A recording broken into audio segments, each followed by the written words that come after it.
Good afternoon, and welcome to Grit in Flux, Leading with Perseverance and Flexibility with Dr. Angela Duckworth and Dr. Sharon Ravitch. Today's webinar is brought to you from the Center for Professional Learning with the University of Pennsylvania Graduate School of Education. The Center for Professional Learning designs and delivers professional learning opportunities that support educators, leaders, policymakers, entrepreneurs, and other professionals to deepen their knowledge, build their networks, and grow their careers. In addition to today's webinar, the Center for Professional Learning will offer many professional learning opportunities this summer. A few of these opportunities are listed here on your screen. We hope that you will consider joining us. For more information, please go to www.gse.upenn.edu/professional-learning. And now, to moderate our webinar, please welcome Taylor Hausberg. Hello, everyone. Thank you so much for joining us today. My name is Taylor Hausberg, and I'm an EDD student at the University of Pennsylvania's Graduate School of Education. The world around us is changing. Now more than ever, we need leaders who inspire us to navigate these big and small changes with perseverance and flexibility, with commitment and compassion. But what does this look like? How do we know when to hold true to our goals and when to let go? In the education world, leaders at every level, from policymakers leading entire school systems to teachers leading classes of students, must be prepared to answer this question for themselves and to help others do the same. That's why we at the Penn GSE Graduate Center for Professional Learning have organized this special and timely event, a conversation between Angela Duckworth and Sharon Ravitch on leading with grit and flux. Dr. Angela Duckworth is a distinguished professor of psychology at the Penn School of Arts and Sciences. She is perhaps best known for her New York Times bestseller, Grit, The Power of Passion and Perseverance. Dr. Duckworth is also the co-founder and CEO of Character Lab, a nonprofit whose mission is to advance scientific insights that help children thrive. In 2013, she was named a MacArthur Genius for transforming our understanding of the roles that grit and self-control play in achievement. Angela, thank you so much for being here today. Thank you, Taylor. I'm looking forward to it. Dr. Sharon Ravitch is a professor of practice at Penn GSE. Dr. Ravitch is a Fulbright Fellow, a GIAN Scholar of the Government of India, and co-founded Penn's Inter-American Educational Leadership Network. Her areas of expertise include sustainable leader and organizational development, durable assets-based organization strategy, and applied qualitative and participatory research. Dr. Ravitch's recently published work on flux pedagogy and flux leadership has become a primary support framework for leaders and practitioners to explore what it means to take an emergent and humanizing approach to leading, teaching, and learning in this pandemic moment. Sharon, welcome. Thank you so much, Taylor. Great to be here. Hi, Angela. In the next 40 minutes or so, I'll begin by asking Angela and Sharon a few questions. Our team will be taking notes in the chat box to help you follow along. If you all have any questions that come up as we're talking, please type them in the Q&A window. If we have time at the end of our conversation, we'll address a few of your questions. So, this is a webinar about leadership, and Angela, Sharon, you both study topics that are highly relevant to leaders, namely grit and flux. So let's start with grit. Angela, what is grit and what led you to study it?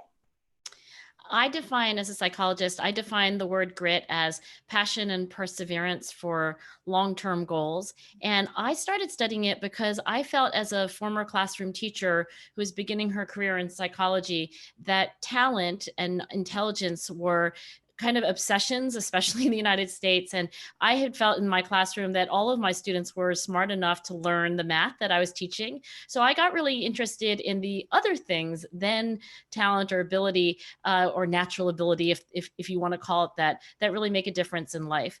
And I'll just say that, I know this is going to be a great conversation, and I absolutely don't think that grit is the only thing kids need. It's just that, it's what I specialize in as a scientist. Sure. Thank you for that reminder. And Sharon, what about Flux pedagogy and mindset? What is that, and how did you come to it? Thank you.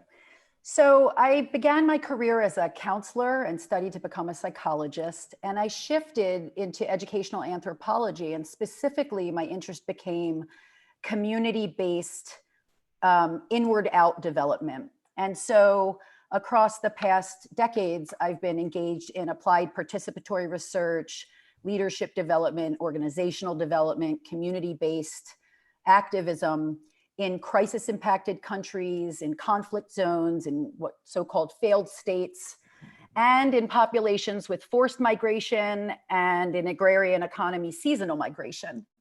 And so engaging in those kinds of endeavors, building an educational model in rural Nicaragua, in coffee farm communities, really attuned me to the fact that much of the world lives in an intentional relationship to flux and have created strategies and resources and knowledges and relational frameworks to advance what we all know we need around the world. And so that work really led me to look at frameworks for knowledge sharing and expertise, what I think of as, and what I'm developing as a model of distributed wisdom. How are knowledges and skills, if everyone is an expert of their own experience, which I do believe, then we have to sink into and really create space and process for non-deficit oriented approaches to everything that we do, or rather, better said, asset-based approaches. And so that work led me to really understand and really just think about, as much as anyone can understand and think about, the role of belief systems in systems and the relationship of that to equity. And so for me, all of that, and the amalgamation of the things that I've learned that have helped me think about how to engage with people in professional development, learning, counseling, teaching, whatever it is, led me to Flux mindset, Flux pedagogy, Flux leadership. There are a lot of different terms we could use for it. And so very quickly, I'll just talk about a few of the key nodes of the Flux model. And it really begins with an inquiry stance, which pushes into traditional knowledge hierarchies and really repositions everyone as a knower and everyone as a learner. So it pushes into what I've called in my work, the expert learner binary. And in that, the leader, the teacher, the whomever it is, all of us, we reposition ourselves in relation to an understanding that everyone has valuable knowledge, and that it's also not just knowledge, right? The preoccupation with knowledge is very Western. So inquiry stance is sort of an overarching framework. And then in this moment, being trained as a psychologist and working as a counselor, trauma-informed work has always been a part of what I've done. And in the kind of research I do, trauma-informed interviewing, which a lot of people think is just a sensitivity to the trauma that is in the room. It is that. It is also a profound exploration and appreciation for the resilience of individuals and groups that have been able to create and move beyond trauma. And so that became a very central node because we are all in a period of collective trauma. We also know that trauma is ubiquitous and largely ignored in schooling systems. And that's one of the reasons I appreciate Angela's framework. So then critical pedagogy is about understanding society critically and cultivating the conditions for people to create the conditions for their own agency development. I connect that with what I see as disruptive equity frameworks like Howard Stevenson's racial literacy model. And I have the great honor and fortune of teaching with Howard. And we use this model for racial literacy and the exploration with students and leaders of identity-related stress. And so that and this brave space pedagogy, which then applies what we learn about our own racial literacy to the ways that we're able to lead, be in, and understand racial and identity-based and power-based dynamics. So all of these different pieces of this Flux heuristic are really about criticality of place, person, process, and of possibility.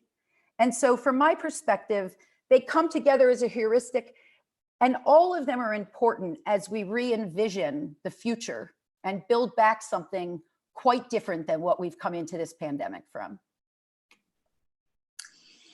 So we might think of leadership as existing in two dimensions. There's this intrapersonal dimension of leadership, which we sometimes call self-leadership. And then there's an interpersonal dimension, or leadership as it relates to others. So Angela, when I hear people talk about grit, they're usually talking about it as it relates to intrapersonal development and leadership. But in a Harvard Business Review article published in 2018, you and your co-authors suggest that teams and organizations can be gritty in the same way that individuals can be gritty. Can you tell us more about that?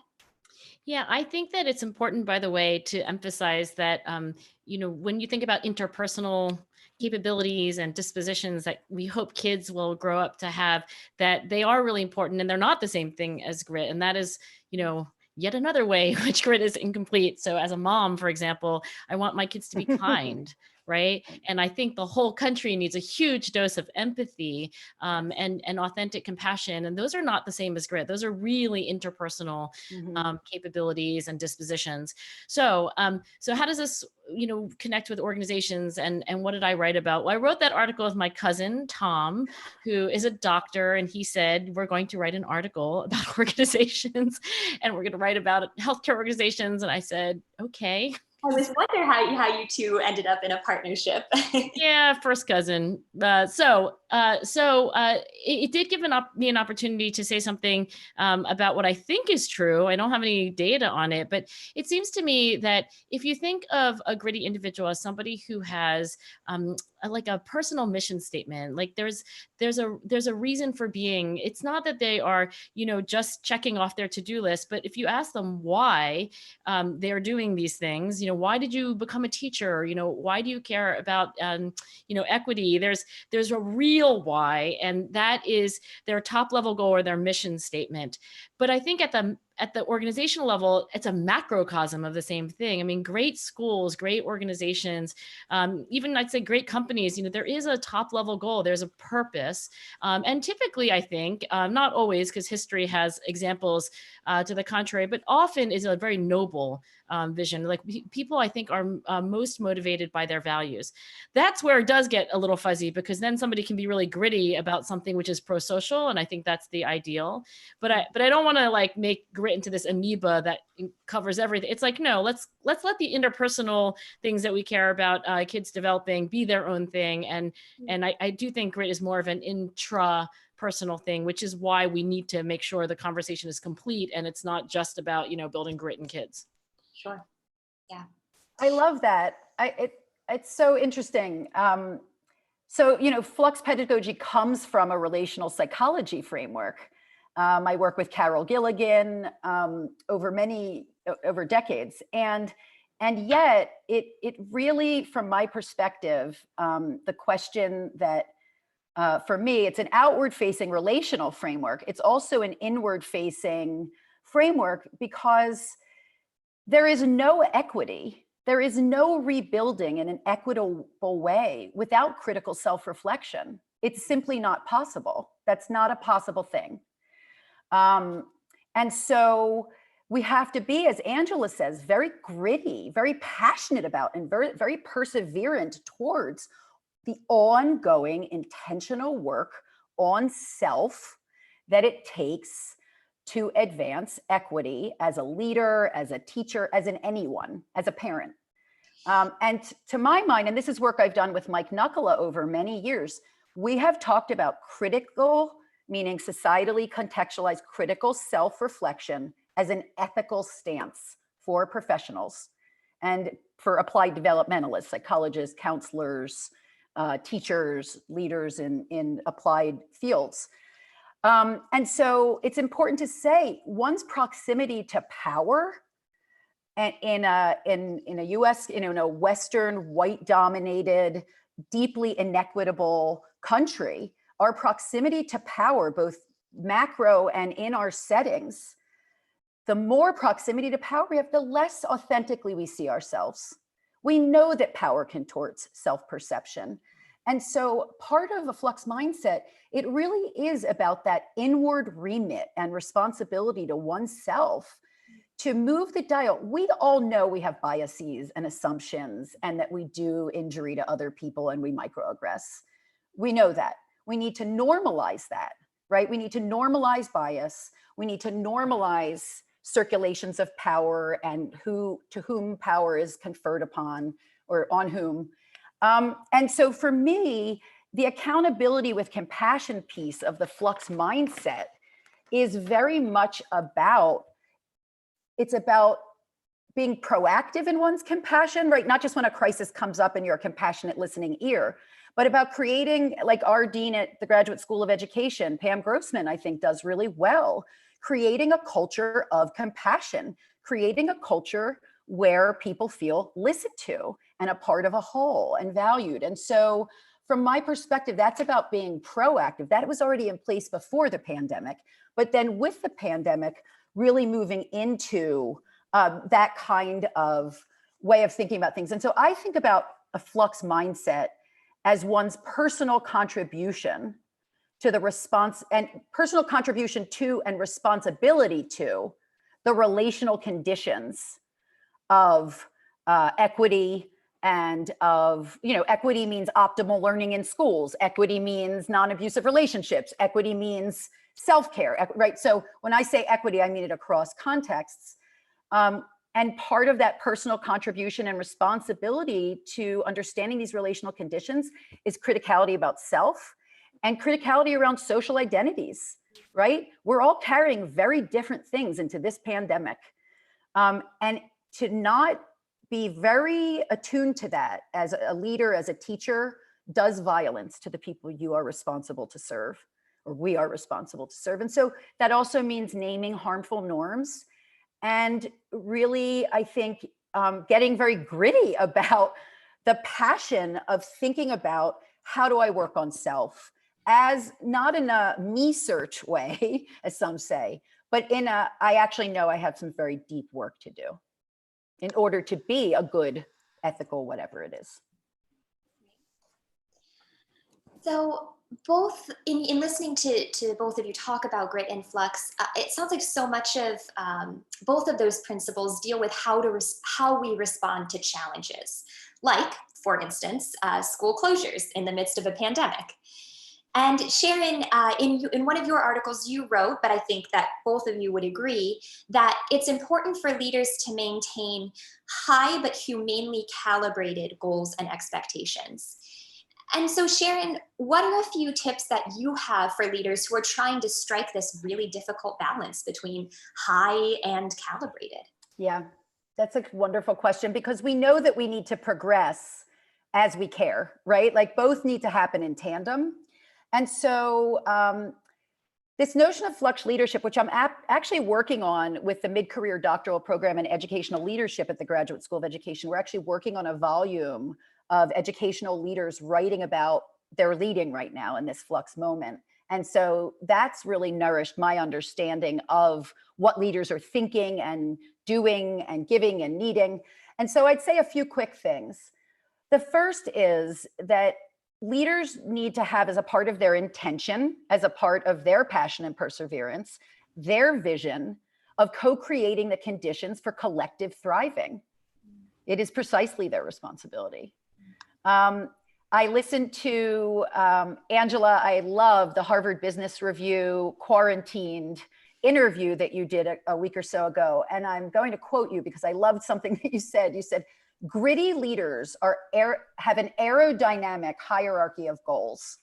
And I loved that. I nerded out for like a whole week on that and just obsessed about it, because it's what I'm talking about in terms of it's grit and flux, that there's this way in which if you're doing that, if you're thinking that, if you're aspirationally working towards that, you can be more responsive. You don't have to have figured it out, but you have to have the intention, or want to have, to cultivate the intention.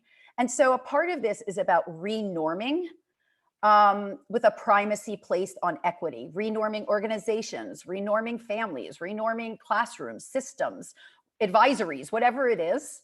And renorming is where the brave spaces piece, Arayo and Clemens' work around brave spaces, comes in.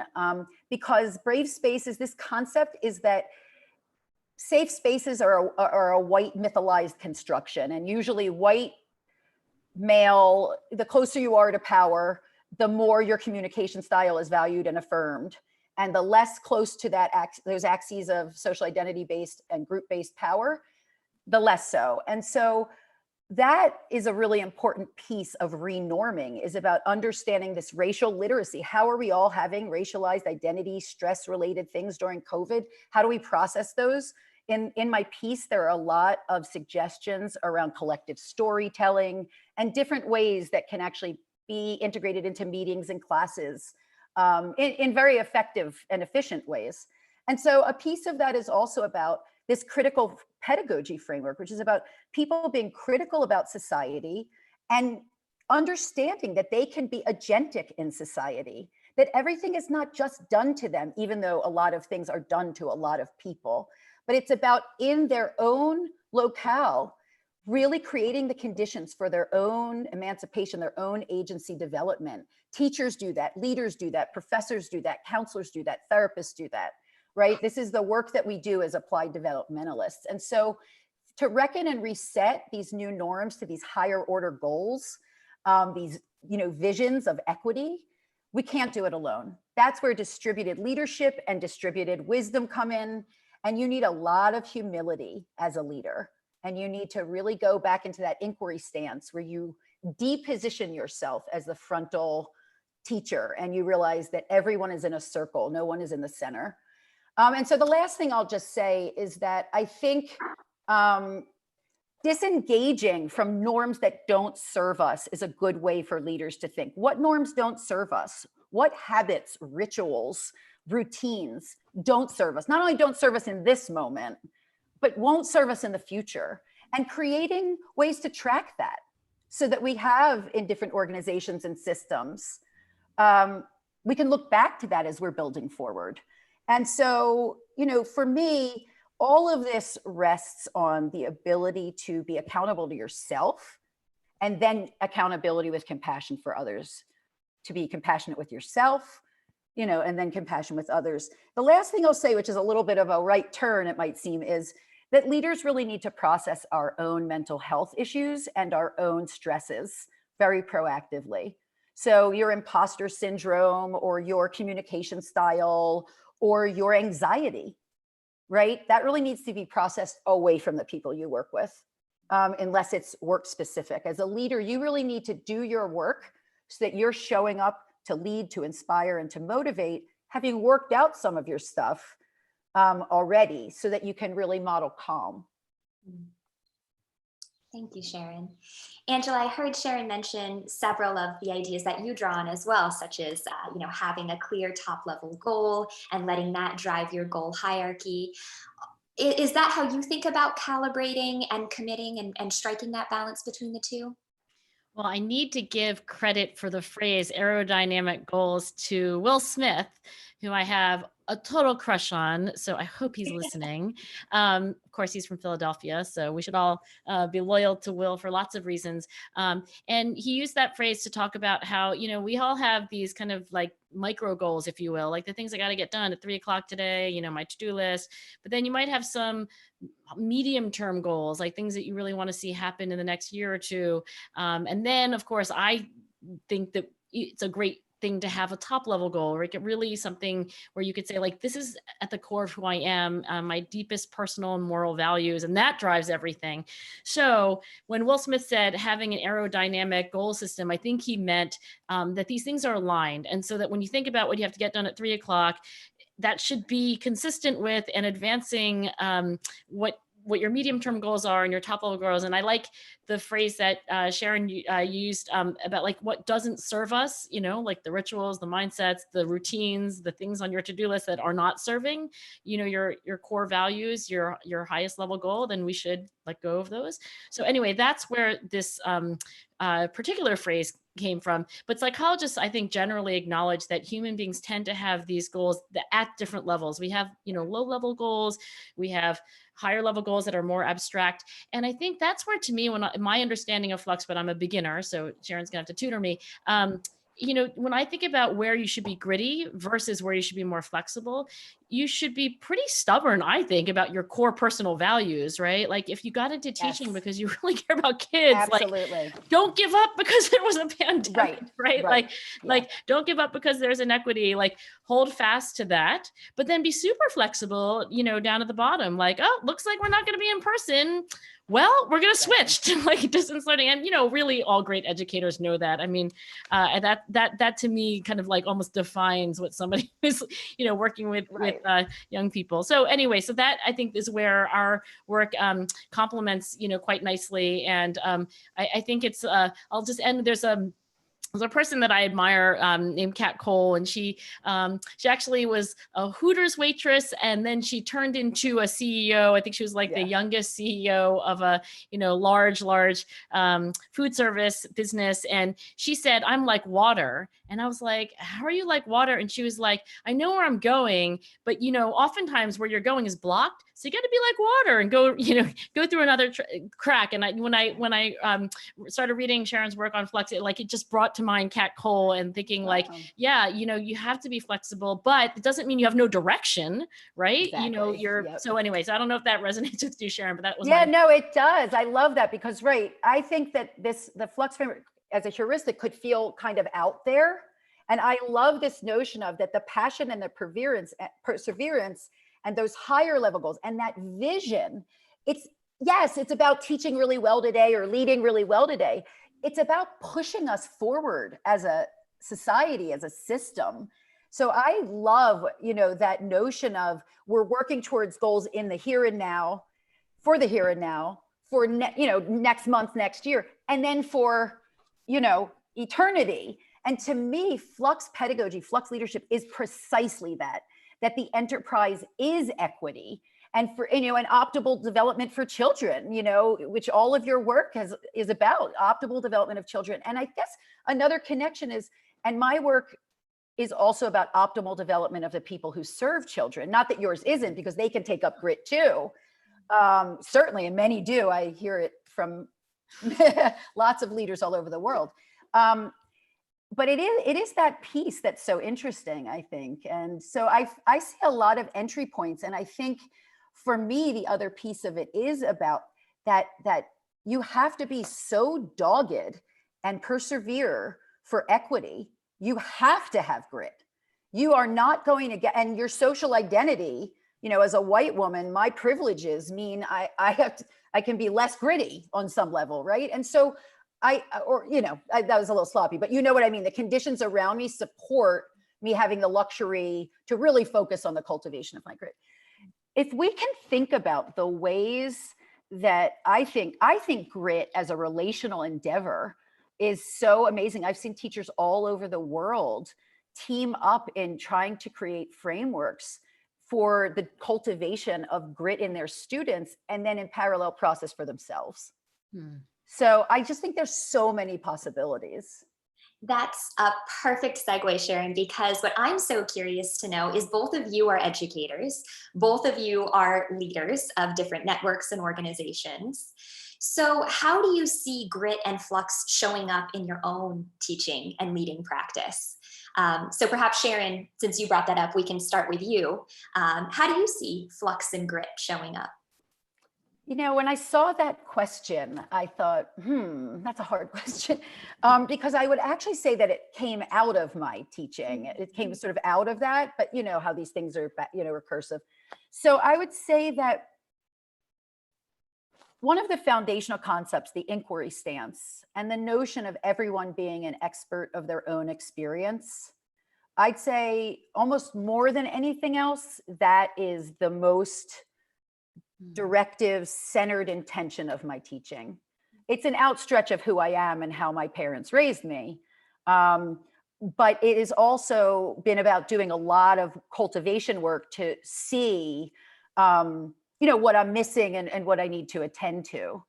And so, so I would say the inquiry stance and really creating the conditions in classrooms for everyone to be amplified, to have their voices and their ideas amplified, and to be seriously engaged as an expert. Yeah, so I'm actually thinking of an example from your QMI class this semester. So I remember that when the pandemic was announced and Penn GSE closed, you changed the assignments and the structure of your class, which I feel is really a moment of flex pedagogy. Can you just tell us briefly what that looked like and how that played out? Sure, I'll give you an example from the executive mid-career program, where the students who are superintendents and principals and lots of other educational leader positions came on the Friday, it's a weekend executive doctoral program. The Friday of the week, they had closed down their schools and districts. And they came into class, I was the first professor of the weekend, at like 3:30, after they had literally done this, worrying about their students and families having enough to eat. The trauma, their own trauma, the vicarious trauma was so profound that we more or less discarded the syllabus and now are doing this volume on Flux leadership. We pivoted from research projects that we were doing about other things to this, because this is where they are. This is resonant for them. They can create and generate things that are useful for them and their colleagues in the world. And it's been a healing process. We've done away with the formal class altogether. And we meet now, we talk about the book, we're cultivating their ideas, they're interviewing other leaders. And so I guess that's a good example of, I think really of just being able to read the room with compassion. I mean, these educational leaders were so traumatized that to proceed, as if it was a regular old day, I think would have been really unethical. So these pivots that's a big pivot. There's small pivots we do all the time.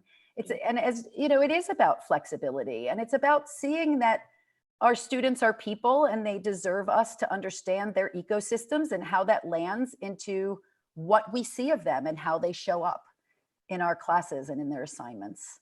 Yeah.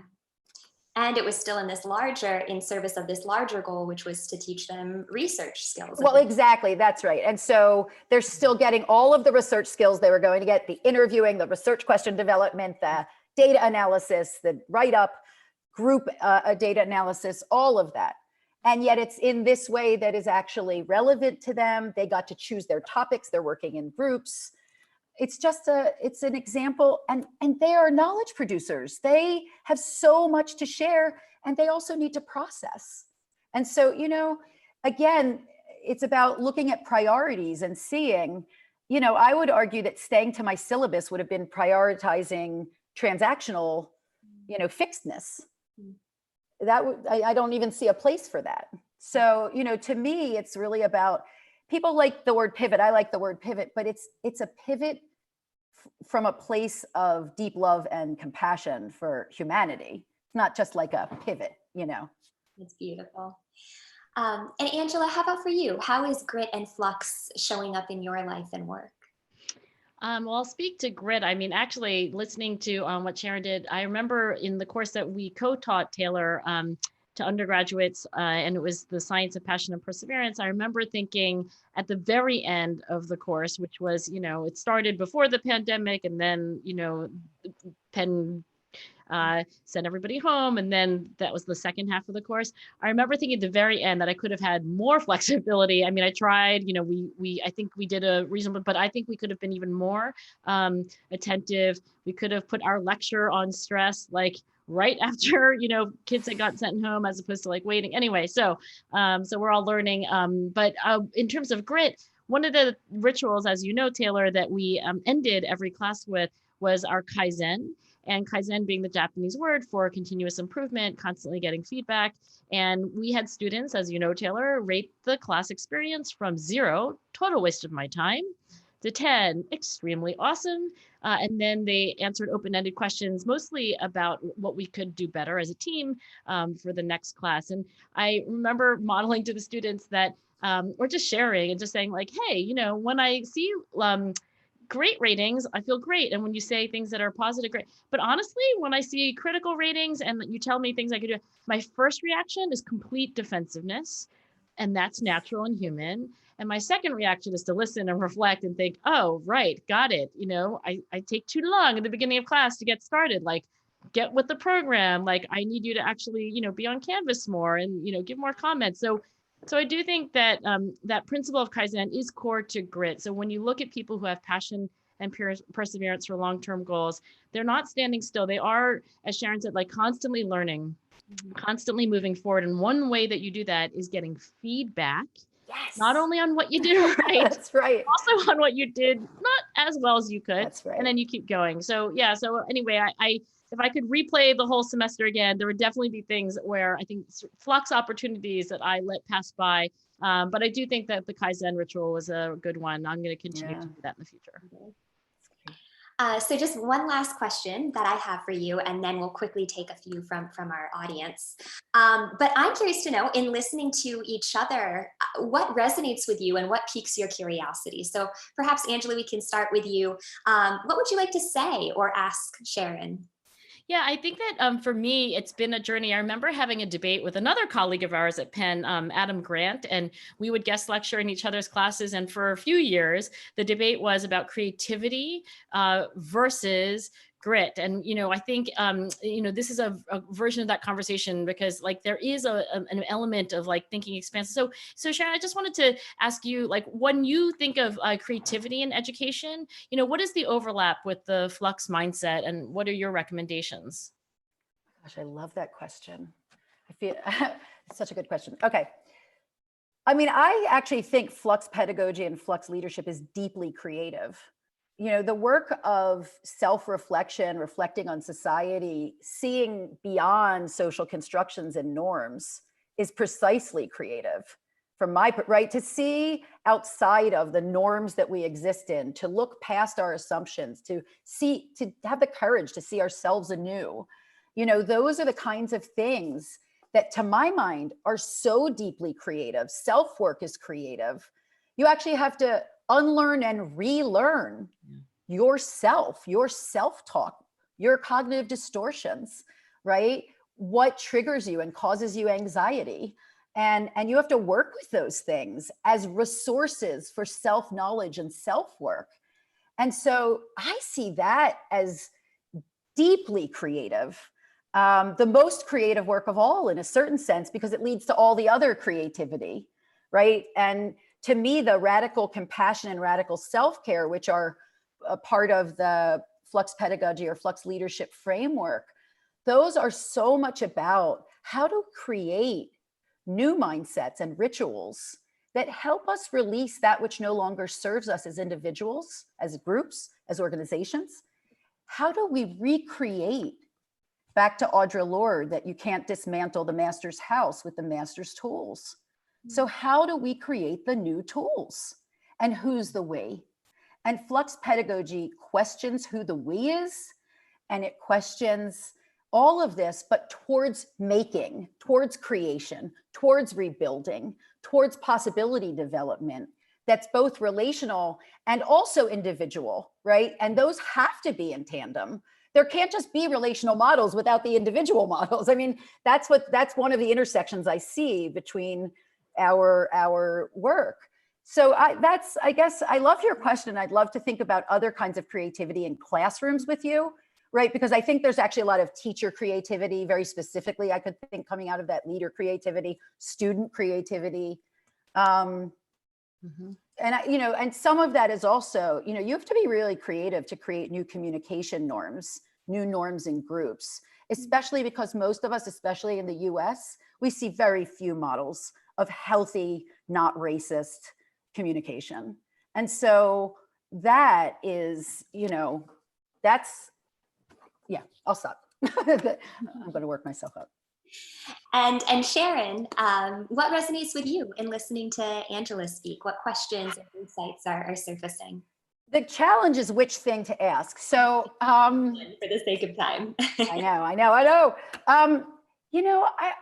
I'm really interested in your thoughts. I mean, I listened to your HBR quarantine interview and it was phenomenal. And I'm just curious for this audience and for me, I'd love to hear your thoughts on grit in flux, grit in pandemic. What are you thinking about it?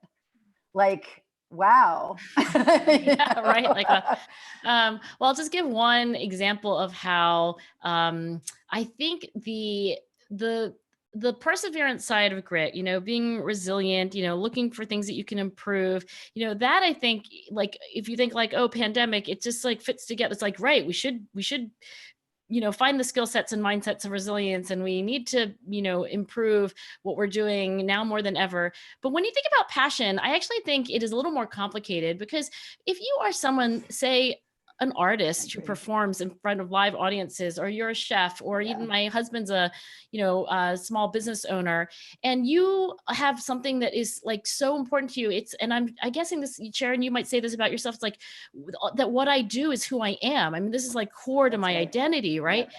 I feel like that about my work too. Well, I've had the experience during the pandemic that I more or less can do what I do, right? All I needed was like this desk and this computer, and my brain. But that's not true if you own a restaurant. It's not true if you're a dancer. It's not true if you're a musician. It's not true for my husband, who's a small business owner. So that's where passion is almost harder to have during the pandemic than not during the pandemic. And I think the answer then is actually a version of this like flux and grit, combination. Because if you do remember, like, well, why do I love, to cook food? Like, why do I have a restaurant? I'll just use this one Philadelphia example. So there's a restaurateur named Josh Kim, and he owns like the restaurant called The Burger Spot.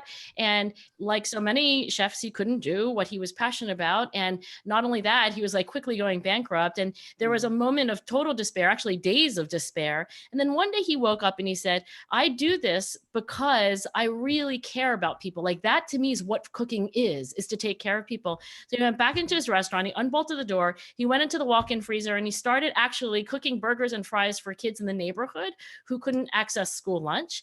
And then he put a little note on his website, so you can actually find it if you Google like Josh Kim Burger Spot, that said, if you are a person in need, come to my restaurant and I will feed you. God has given me many blessings, and this is something I can still do. So that to me is flux. Like, that's pivoting, but it's also grit, because his highest level goal was what drove him there. And that's why these things, so thank you, Taylor, for having us together, because they really go hand in hand. They really do. I'm struck by so many different intersections and possible ways to actually push us to think about frameworks of pandemic grit quite specifically, which I think would be really, really powerful. People are looking for resources. And I agree, those of us with these privileges where our lives haven't been as unsettled, we have the privileges to do that. And so I thank you so much for bringing us together. And Angela, I'm really delighted to keep talking with you, to talk with you now. And thank you, everyone. Thank you, Penn GSE, for giving us the forum. So I see so many great questions from our participants coming in, but because this conversation was so fruitful and so generative, we unfortunately don't have time to take any questions from our participants, but hopefully this is the first of more conversations to come. Angela and Sharon, I want to thank both of you so much for being here today and for joining us and sharing your wisdom with us. Thank you so much. This was such a delight. Everyone be well. Listeners, wishing you all the best. Be well, stay safe. Thank you so much, everyone. To be continued. To be continued. Thank you. Short and sweet. So both Angela and Sharon mentioned some articles. We mentioned Organizational Flux, which is the HBR article that Angela wrote. Sharon was also drawing from a few recent articles that she has published about flux pedagogy. We will send those out to all of you. We will also stick those in the chat box in just a moment. So feel free to learn more about leading with flux and grit from those articles. I want to quickly thank the rest of the Center for Professional Learning team, Chanel Boatswain, Sarah Goldstein, Young Lin, and Zachary Herman for your support in organizing this event. And then most of all, thank you, world, for tuning in. Yes, thank you, everyone. It's a pleasure everyone. to have you join us for this conversation. And with that, stay safe, stay well, and we hope that you'll consider joining us for more events that the Center for Professional Learning is organizing in the future. Take care. Thank you. Thank you, Taylor. Thank you, Dr. Duckworth and Dr. Ravitch. And thank you all again for joining us here at the Center for Professional Learning. We invite your feedback on today's webinar at tinyurl.com/gritinfluxfeedback. And we also invite you and hope that you will join us for more of these opportunities this summer. Again, more information can be found at www.gse.upenn.edu/professional-learning. Thank you. Have a great night.